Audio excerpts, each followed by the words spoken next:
2025 முதல் 26 வரை ஆண்டுக்கான நாடாளுமன்ற பட்ஜெட் கூட்டத்தொடர் எப்போது தொடங்கி எப்போது முடியும் என்கிற தகவல் தற்போது வெளியாகி இருக்கிறது. அதன்படி பட்ஜெட் கூட்டத்தொடர் வரும் ஜனவரி 31 அன்று தொடங்கி பிப்ரவரி 13 வரை நடைபெறும் என எதிர்பார்க்கப்படுகிறது.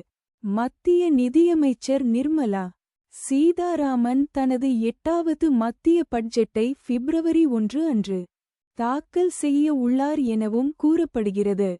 இந்த பட்ஜெட் பொது தேர்தலுக்கு முன் தாக்கல் செய்யப்படும் கடைசி முழுமையான பட்ஜெட் என்பதால் பொருளாதார வளர்ச்சி, வேளாண்மை, விலைவாசி உயர்வை கட்டுப்படுத்தல், வேலைவாய்ப்பு உள்ளிட்ட பிரிவுகளில் அதிக கவனம் செலுத்தப்படலாம் என எதிர்பார்க்கப்படுகிறது.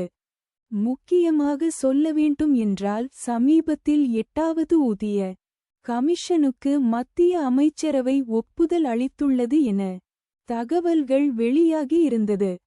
எனவே 8வது ஊதிய குழுவை அரசாங்கம் உடனடியாக அறிவித்தது என்றால் வரவிருக்கும் 2025 பட்ஜெட் தொடர்பாக நிதியமைச்சர் நிர்மலா சீதாராமன் வெளியிடும் அறிவிப்புகளில் அதுவும் ஒன்றாக இருக்கலாம் எனவும் எதிர்பார்க்கப்படுகிறது.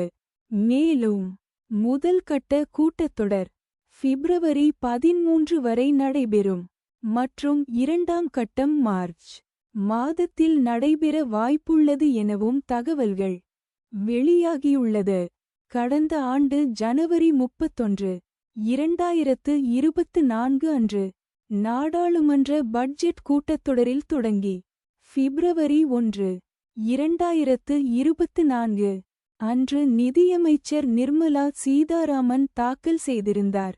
அதனைத் தொடர்ந்து இந்த ஆண்டும் அதே தேதியில் பட்ஜெட் தாக்கல் செய்ய வாய்ப்பு இருப்பதாக தகவல்கள் வெளியாகி இருக்கிறது என்பதும் குறிப்பிடத்தக்கது.